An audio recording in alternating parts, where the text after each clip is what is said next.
시편은 여러분들도 잘 아시는 그런 내용들이 참 많이 있을 겁니다.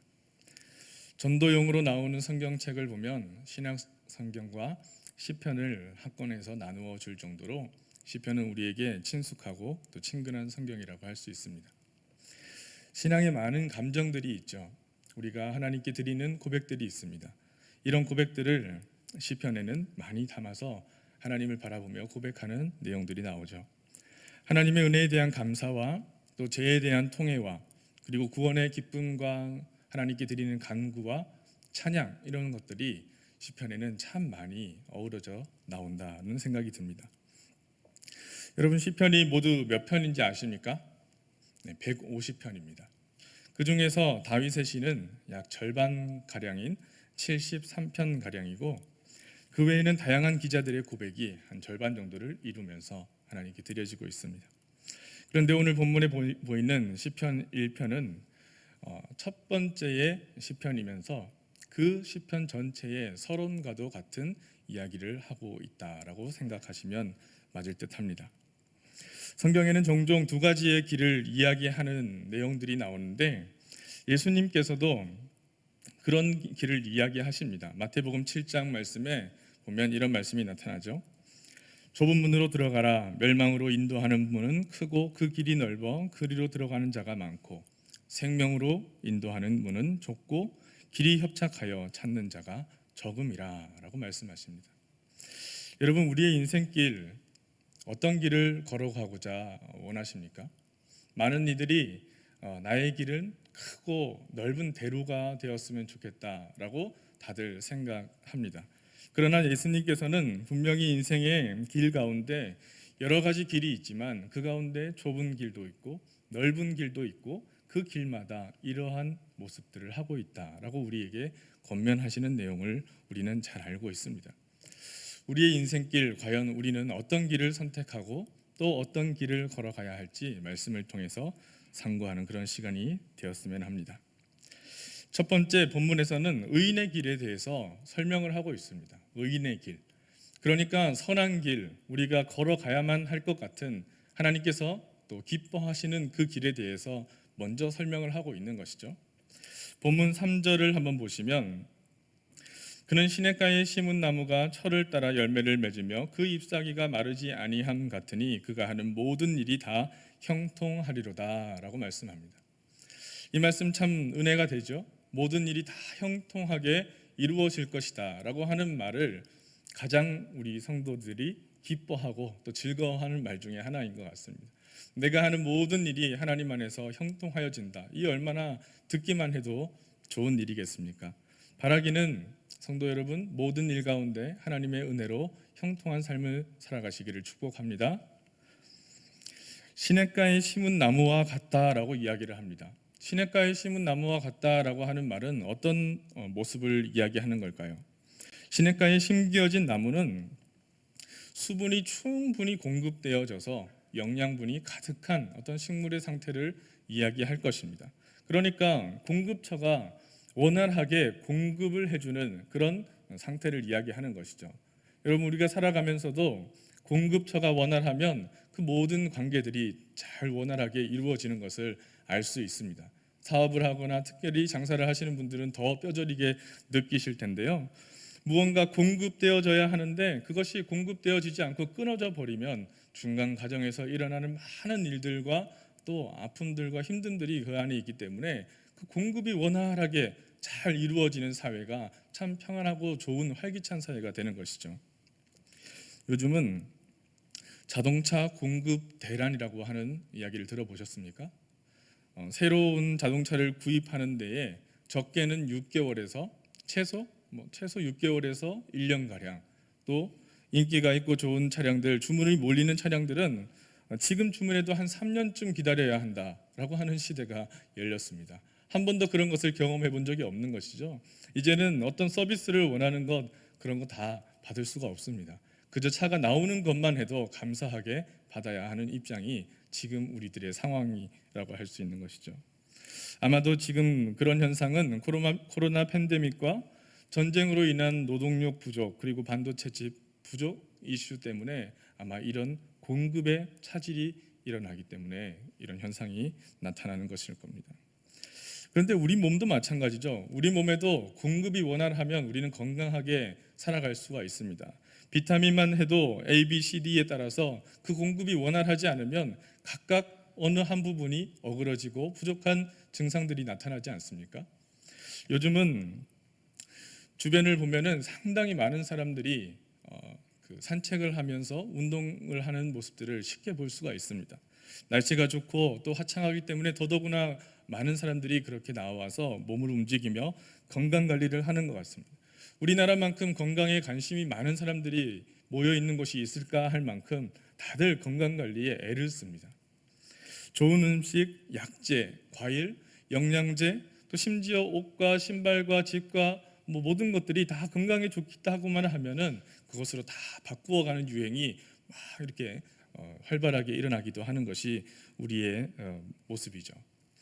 그런데 여러분, 우리의 마음의 건강은 어떻습니까? 우리 영혼의 건강은 어떻습니까? 그것도 마찬가지일 겁니다. 그래서 많은 사람들이 영혼도 마음도 건강하게 정신도 깨끗하게 살아가기 위해서 또 거기에도 많은 애를 씁니다. 돌을 닦기도 하고 수련을 하기도 하고 또 마음 건강을 위해서 여러 가지 치료를 받기도 하고 운동을 하기도 수련을 하기도 하죠.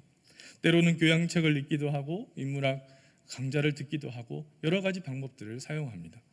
믿음의 성도들 또 그 가운데 우리의 영혼은 어떻습니까? 말씀의 공급이 이루어지는 것이 중요합니다. 말씀을 읽고 가까이 하는 것이 우리에게 중요하다라는 것이죠. 제가 청년 사역을 처음 시작할 때 만났던 선배 목사님께서 저에게 이런 말씀을 해준 적이 있었습니다. 전도사님, 가장 중요한 것은 큐티입니다. 말씀으로 매일마다 하나님 말씀을 공급받는 것이 정말 중요합니다 라고 저에게 권면을 해주신 기억이 납니다.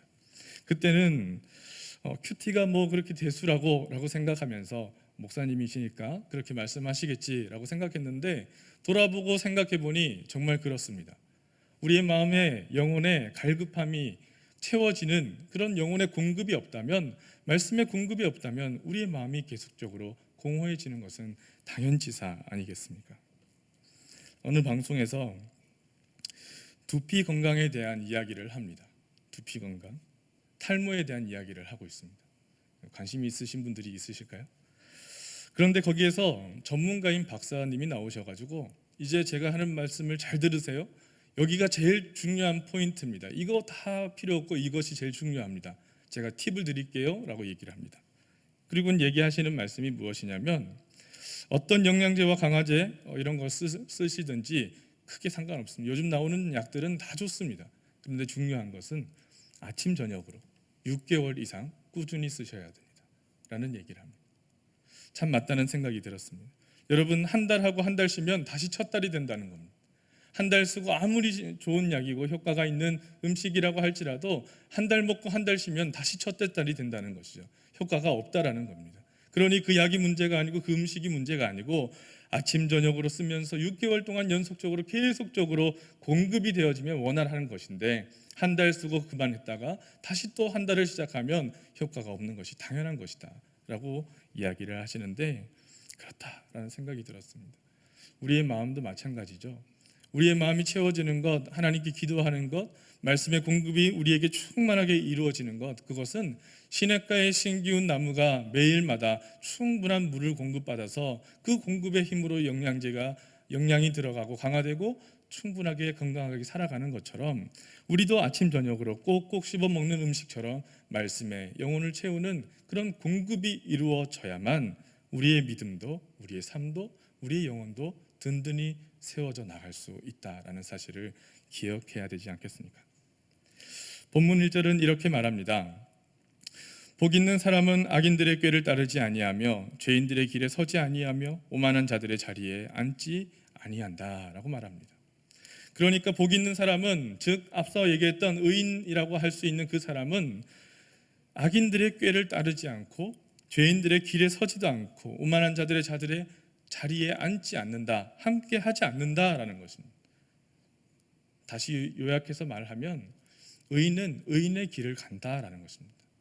여러분, 우리는 우리의 길을 걸어가는데 참 많은 생각을 합니다. 이 길이 맞을까? 이 길이 정답일까? 이 길이 안전할까? 수많은 생각들과 걱정들을 하면서 그 길을 걸어가죠. 그런데 분명한 것은 우리가 가는 그 길에 정답에 가까운 것들은 있을지언정 정말 그것만이 답인 것은 없다라는 것입니다.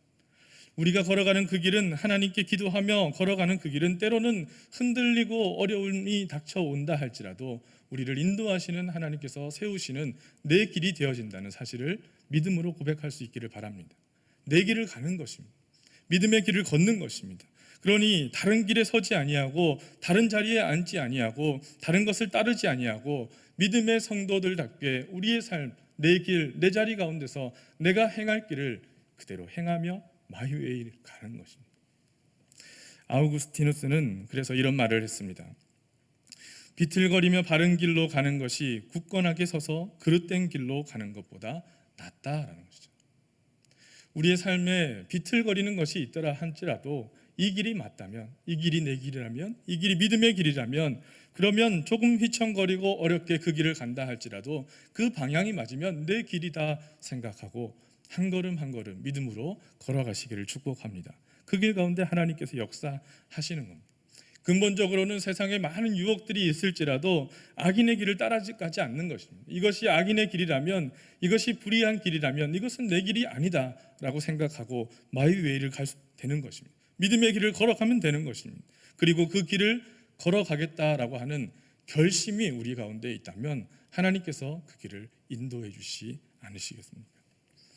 의인의 길, 복 있는 사람의 길이라고 하는 것은 적극적인 자세로 나의 공급처인 하나님을 바라보고 말씀의 공급을 받아서 꾸준한 마음으로 계속적으로 말씀의 영혼의 공급처이신 하나님께 듣는 그 말씀의 은혜를 의지하여 걸어가는 길이 되고, 또 악인의 길은 피하여서 내 길을 만들어가는 길을 하나님께서는 의인의 길이다 얘기를 하고 계신다는 것이죠.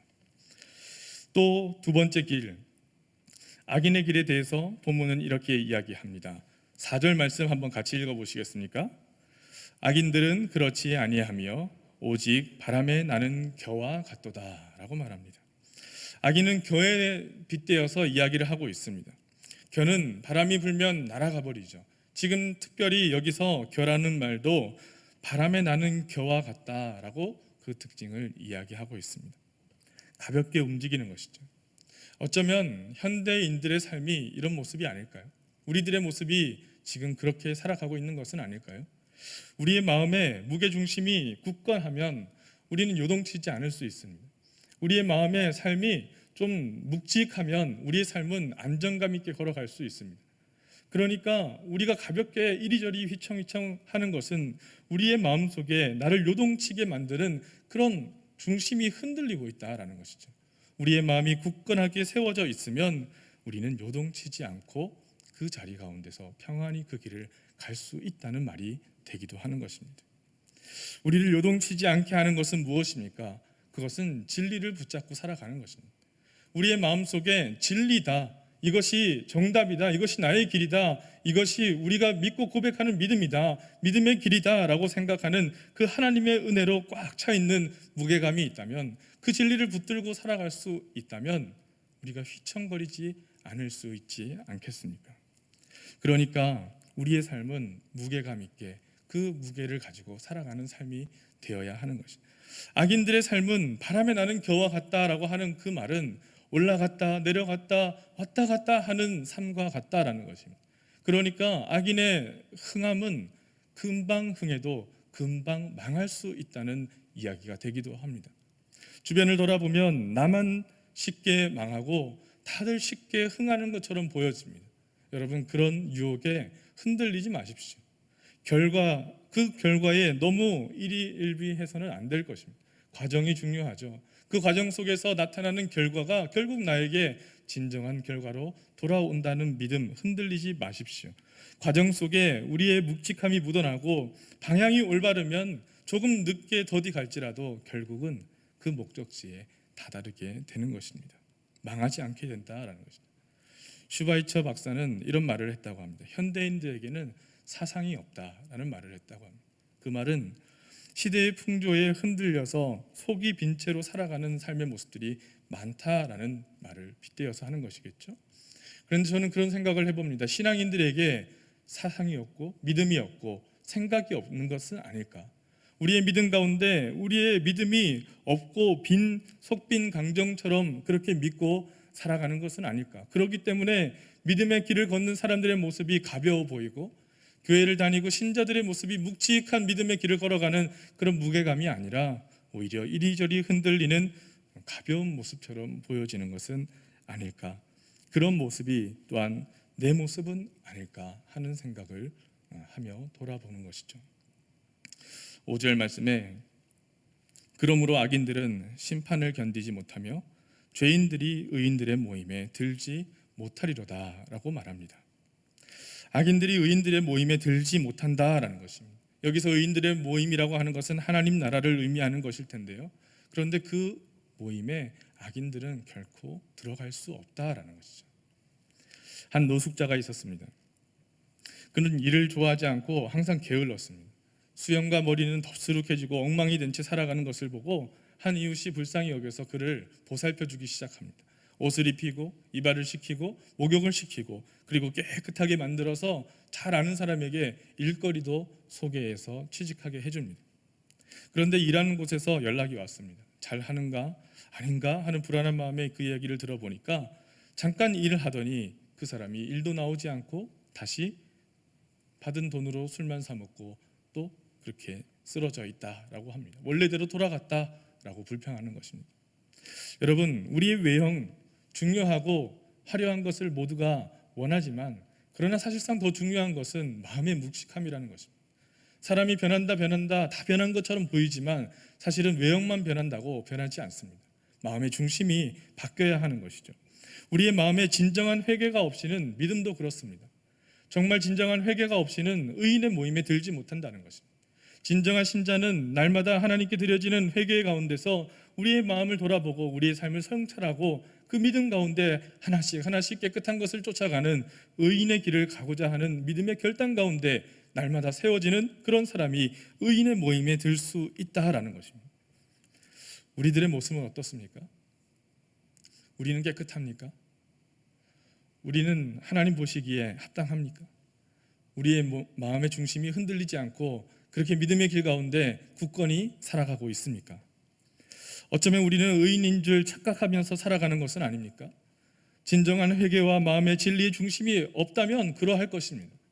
진정한 우리의 마음의 회개와 진리의 중심이 굳건하게 세워져 있지 않다면 우리는 흔들릴 것입니다. 불안하고 힘들고 아프고 늘 불평만 있는 그런 신자의 모습으로 살아갈지도 모릅니다. 그러나 그런 이들은 의인들의 모임에 들어가지 못하는 악인과 같다라고 하시는 그 말씀을 기억해야 하지 않겠습니까? 이제 본문 6절에서는 두 가지 길의 결말이 나타납니다. 우리 6절 말씀을 함께 읽어보시겠습니까? 무릇 의인들의 길은 여호와께서 인정하시나 악인들의 길은 망하리로다. 아멘. 의인의 길이 흥하고 악인의 길이 망한다라는 고백입니다. 의인들의 길은 여호와께서 인정하신다라고 합니다. 여기서 인정하다라고 하는 뜻은 몇 가지의 의미가 있는데 그 중에 한 가지가 영접하게 하신다라는 겁니다. 주님께서 인정하게 하신다라고 하는 의인들의 길은 그러니까 하나님을 영접하게 하신다, 하나님을 만나게 하신다라는 것입니다. 우리가 바라보아야 할 우리의 길을, 믿음의 길은 하나님을 영접하고 하나님을 만나는 길입니다. 그 길이 흥하는 길이라는 것입니다. 여러분 그렇게 생각하십니까? 우리의 마음의 중심에 그것이 분명히 세워져 있으면 우리는 그런 의인의 길을 걷겠다, 여호와께서 인정하시는 길을 살아가겠다라고 한다면 우리는 주님을 영접하는 것에 우리의 마음에, 우리의 삶에 초점을 맞추게 된다라는 것이죠.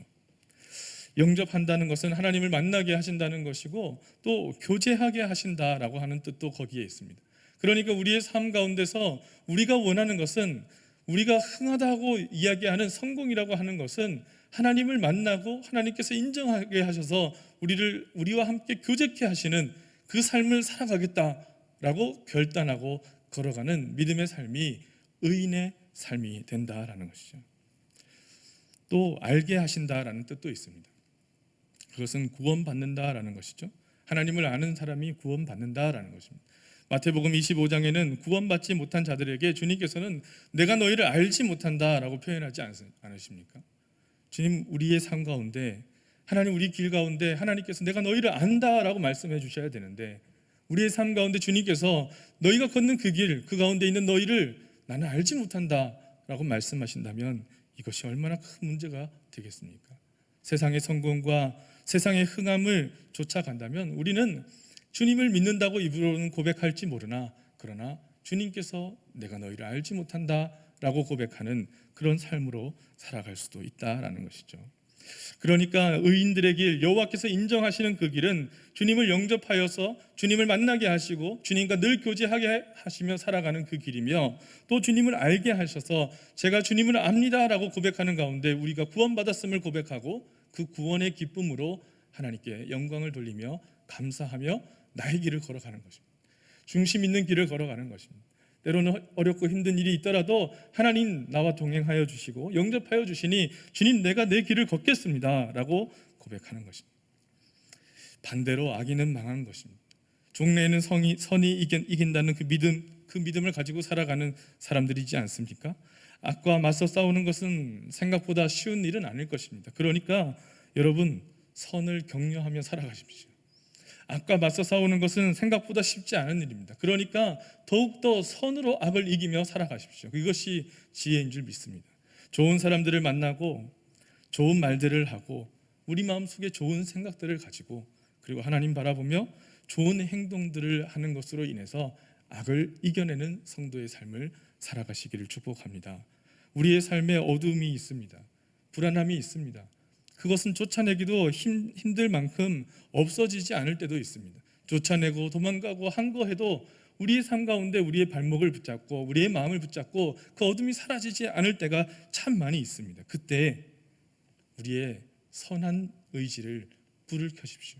그 선한 의지로 악을 이겨내십시오. 밝히시고 내 영혼에 불을 켜고 시간이 흘러 동이 트면 그 어둠이 분명히 물러가게 될 것이다. 악인의 길은 망하게 하신다라고 하시는 하나님의 말씀 붙잡고 선한 길을 더 선택하며 살아가는 성도의 삶이 되십시오. 우리의 삶, 하나님은 악인의 자리에 머무는 것이 아니라 의인의 길을 걸어가기를 원하십니다. 주님께서 인정하시는 하나님 나라의 백성이 되기를 원하십니다. 인생의 두 가지 길뿐만 아니라 수많은 길 중에서 하나님은 의인의 길, 선한 길, 하나님의 길을 따라가는 의인들의 모임에 드는 성도가 되기를 원하시지 않겠습니까? 그래서 나는 그와 같이 이리저리 흔들리지 아니하고 오히려 시냇가에 심기운 나무처럼 충분히 수분을 공급받아서 늘 강건하게 늘 건강하게 하나님의 말씀의 공급과 선한 의지, 선한 빛의 공급이 무한대로 계속적으로 공급되어져서 우리의 마음에 그리고 우리의 삶에 우리의 가정에 우리의 자녀들에게 그리고 우리의 모든 삶의 바운더리와 또 이 사회와 그리고 전 세계 가운데 하나님께서 주시는 큰 은혜, 하나님 나라의 확장이 일어나는 그런 역사를 보게 우리를 사용하여 주시지 않겠습니까?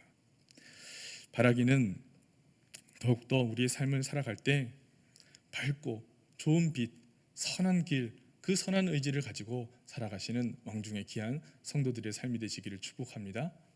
세상은 자동차 공급 대란이라고 할지 모르나 우리는 믿음의 공급 대란이 되어져서는 안 되겠습니다. 믿음의, 기도의, 말씀의 그런 공급 대란이 되어져서는 안 되겠습니다. 우리의 예배가 주님 앞에 신실하게 드려지고 우리의 삶이 그런 주님의 은혜로 차고 넘치게 공급되어져서 늘 강건하게 하나님의 은혜 속에 살아가시는 귀한 성도님들의 삶이 되시기를 주님의 이름으로 축원합니다. 기도하시겠습니다. 하나님, 우리의 삶을 돌보아 주시옵소서. 하나님, 주님께서 인정하시고 또 하나님께서 인도하시는 그런 믿음의 성도의 삶을 걸어가게 주님 우리에게 힘을 더하여 주시옵소서. 하나님, 인생의 많은 길 가운데 수많은 선택을 해야 할 때 나는 겨와 같이 이리저리 흔들리며 악인의 길을 선택하지 않고 주님 시냇가의 신기운 나무와 같이 하나님 말씀에 의지하여 하나님의 선한 것을 쫓아가는 성도의 삶, 성도의 선택 그리고 성도의 의지, 기도 하나님 그 가운데 역사하여 주시옵소서. 때로는 힘들고 아프고 불안하고 어려운 일들이 참 많이 있지만 그러나 주님께서 우리의 삶을 인도하시고 결국 우리를 인정하시는 하나님께서 우리를 돌보신다는 믿음 안에 승리케 하실 줄을 믿고 하나님 만나고 알고 교제케 하시는 하나님의 은혜를 붙잡고 살아갈 수 있게 주님 우리에게 하나님의 역사를 부어 주시옵소서. 주님께서 그리 우리와 함께 하시고 역사하시는 줄을 믿고 의지하며 예수 그리스도의 이름으로 기도하옵나이다.